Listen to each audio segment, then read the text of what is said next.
We're going to go straight on because he got a golden buzzer from Simon Cowell in his audition, and then another one from Amanda Holden during Saturday night's semi-finals, which means that singer Matty J is heading to the Britain's Got Talent final. A Filipino singer arrives in Glasgow with a dream. He waits tables. He sings in pubs no one famous frequents. Then, in a single television moment, two judges pressed something they've only pressed once before, and it changed everything. But the real story didn't start on that stage. It started 3 years earlier in a basement bar where nobody was watching.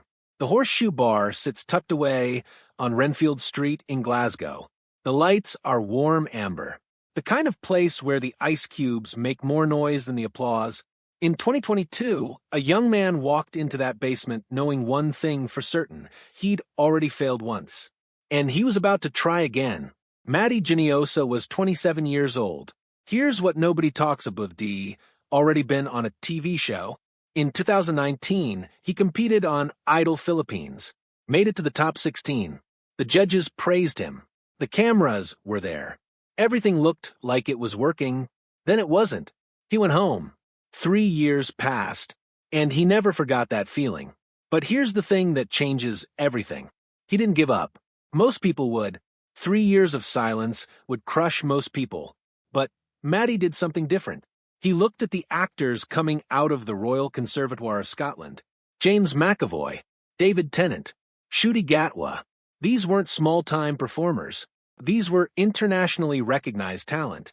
And he thought, if they came from Glasgow, why not me?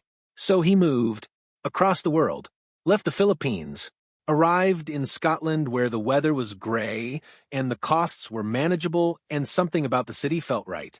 He enrolled at RCS to train, studied voice, studied performance, studied what it takes to be taken seriously, and he worked part-time as a waiter to pay for it all. But here's what nobody expected: he descended into the basement bars at night. The Horseshoe.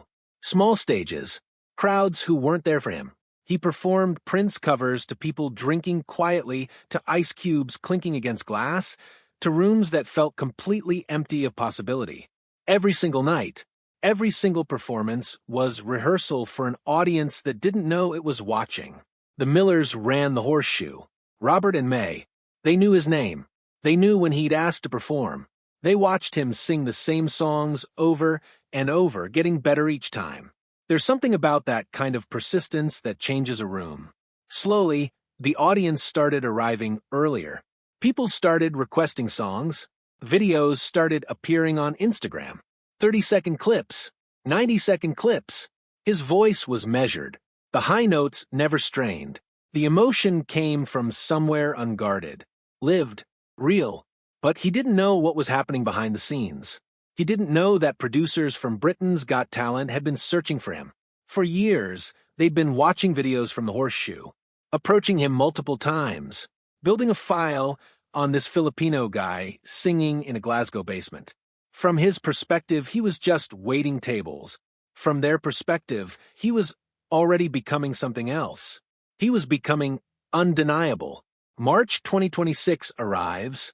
The BGT audition stage. The moment everything changes. Matty walks out in a borrowed suit, and he's carrying something people don't talk about in years of rejection.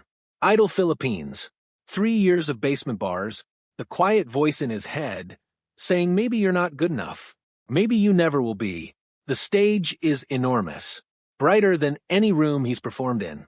The judges are sitting right there, watching, waiting, and he chooses Purple Rain by Prince, a song everyone knows. A song that's been performed 1,000 times. A song where every comparison is brutal because Prince set the standard. He's not playing it safe. He's saying, I'm good enough to do this. Watch me. The first notes come out. Alicia Dixon leans forward. Amanda Holden is paying attention. Simon Cowell watches with that expression that never gives anything away. And then it happens. His voice rises. Not aggressive. Controlled. Powerful. He knows exactly when to soar and when to pull back. The emotional weight arrives from somewhere genuine, not theatrical, lived. Alicia speaks first. You are just effortlessly sensational.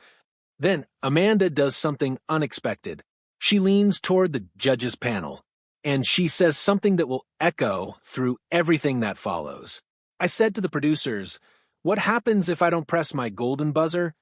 She pauses. They said it goes to the audience. And I said, "I'm not going to let it go to the audience."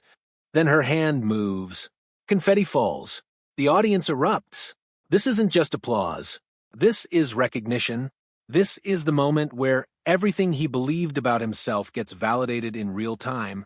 A golden buzzer sends you directly to the final. It bypasses the entire system. It says, "You're already ready. You don't need the journey. You're finished." Matty's face registers shock. Real shock. Not for the cameras. The kind of shock that comes from years of doubt suddenly crashing against absolute certainty. The people who mattered had been watching, and they believed. But the audition is over. The real test is coming. April 2026, the semifinal. Different song, different pressure. This is where most people fail. You nail one audition, and suddenly everyone expects perfection. The audience knows your name now. The judges have already decided. You're the golden child, the guy who got two judges excited. Can you do it again?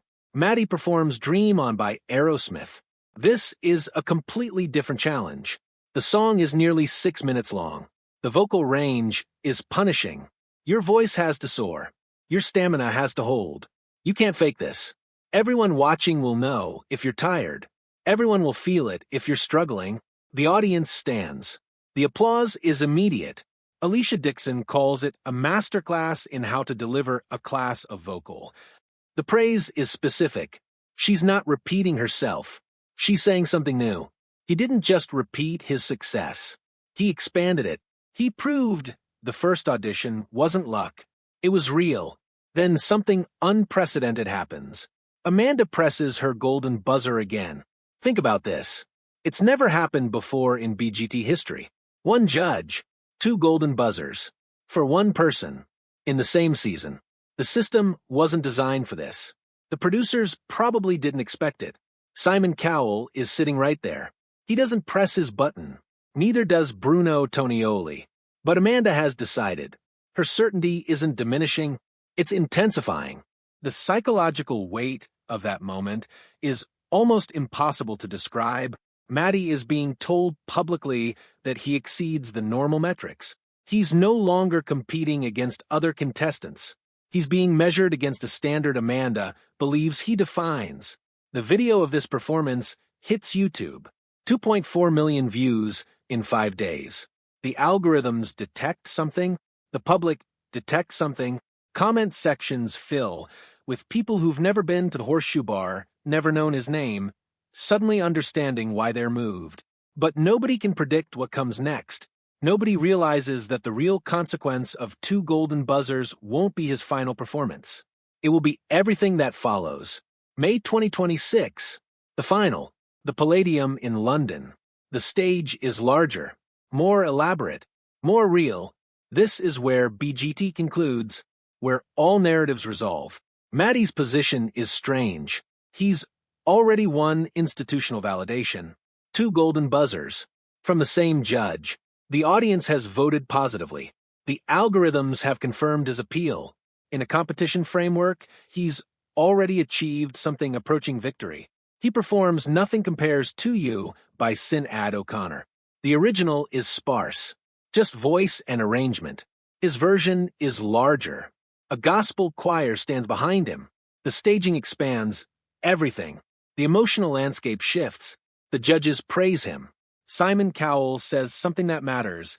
"I think we've all fallen in love with you from the moment we first met you with regards to your personality and your talent." It's not about this performance. It's about the accumulation of every moment he's been on stage. The judges are expressing something beyond judging. They're expressing affection. But the voting public chooses differently. Hawkstone Farmers Choir wins. Celestials place second. Anastasia and Salsa place third. Matty Juniosa places fourth. And here's the thing that nobody talks about. Fourth place is invisible. It's not close enough to feel like a near miss. It's not far enough down to feel like failure. It's the space where stories become complicated. It's the space where the narrative can go either direction. His response shocks people. He posts to Instagram. He thanks voters. But then he says something calculated, something that reveals he understands something the audience doesn't. Ending in fourth is actually a feat. I got what I needed to get. I did what I needed to do. He's not angry. He's not devastated. He's looking at something else entirely. Something the cameras haven't captured yet. 2 weeks before the BGT final even airs, something happens in London. Jesus Christ Superstar production announces a casting. The role of Anna's high priest, antagonist, a demanding role in a major West End production at the London Palladium. The job goes to Matty Juniosa. Think about the timing. The BGT final hasn't aired. The public doesn't know he plays fourth yet. The industry is already moving. Casting directors have been watching footage. Someone looked at his BGT performances and decided, this person is skilled enough for a major theatrical production. This person can be trusted with a professional contract, not a one-time audition. A job, 8 shows a week, for months. The West End isn't BGT. The stakes are completely different. You're not competing for votes. You're executing a role at a professional level night after night. Your name goes in a program people keep. Your performance gets reviewed by critics. Your work becomes part of your permanent record. Matty transitions from being a BGT contestant to being a working actor. The two roles are fundamentally different. On BGT, you perform your best prepared self. In theater, you perform a character 8 times a week. In theater, consistency matters more than perfection. Professionalism matters more than spectacle. Here's what's crucial to understand. The real measure of a performer's viability isn't whether they can win a televised competition. It's whether the industry will employ them. It's whether casting directors believe in them enough to take professional risk. Matty's golden buzzers were real validations, but they were television spectacle. The West End role was different. It was risk assessment made manifest. By June, the conversation is already shifting.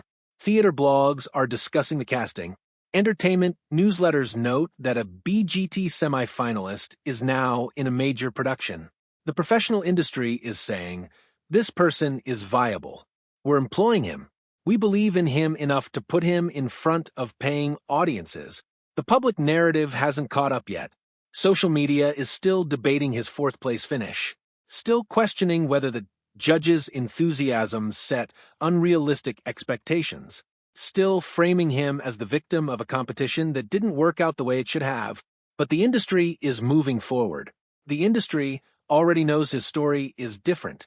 He wasn't devastated by placing fourth. He was already moving towards something else. He understood something most contestants don't. Visibility and professional viability have become disconnected. You can be tremendously visible on social media and completely unemployable in theater. You can be unknown to the general public and steadily employed by the industry. Matty occupied both categories simultaneously. Millions saw him on BGT. The industry employed him immediately after. The visibility made the employment possible. The employment made the visibility meaningful. Most people measure success through competition results. Matty was measuring it through something else entirely. Through contracts, through professional employment, through the respect of people who make casting decisions. But here's the deeper story nobody talks about. He didn't arrive at BGT from obscurity. He'd been tracked for years. He'd been discovered through grassroots performances in Glasgow bars. He'd positioned himself in a city, at an institution, in a venue where people could find him. His discovery had been years in the making. The show didn't create him. It amplified him. The real story is about how visibility in entertainment isn't random. It isn't purely merit-based. It's shaped by who has access to audiences and the power to invite others into visibility. Matty earned his moment on BGT, but he also positioned himself through location, through training, through persistent performance, in a place where the show could find him. The Horseshoe Bar in Glasgow still operates. Other performers take that stage now. Most will never appear on BGT. Most will never receive standing ovations broadcast to millions. They'll perform in the amber light, in front of people who came for other reasons, hoping someone is listening. Matty spent 3 years in that position. But he was different. He was waiting. He was training. He was positioning himself. He understood that visibility doesn't arrive randomly. It arrives to people who've already done the work to make themselves discoverable. Jesus Christ Superstar concludes in September. What follows is unmapped. More theater work, music releases, tours. The industry is watching. The agent is aware. The casting directors have his tape. 2 million people have seen his semifinal performance on YouTube. That footage exists permanently, but none of that converts automatically. Visibility doesn't become sustained career without ongoing work, without continued excellence, without the willingness to take professional risks. Matty understands this. He lived it in Glasgow for 3 years before the television arrived. The question that endures what really happened to Matty Juniosa from Britain's Got Talent might be answered this way. What happened is what was always going to happen. A talented performer pursued his training seriously. He positioned himself in a city and venue where people could find him. He performed consistently until someone was watching. The television moment was real, but it wasn't the beginning. It was the amplification. The real story began in the basement bars of Glasgow, where a young man sang to small rooms of strangers, convinced that persistence would eventually meet opportunity. And on that measure, he was absolutely right.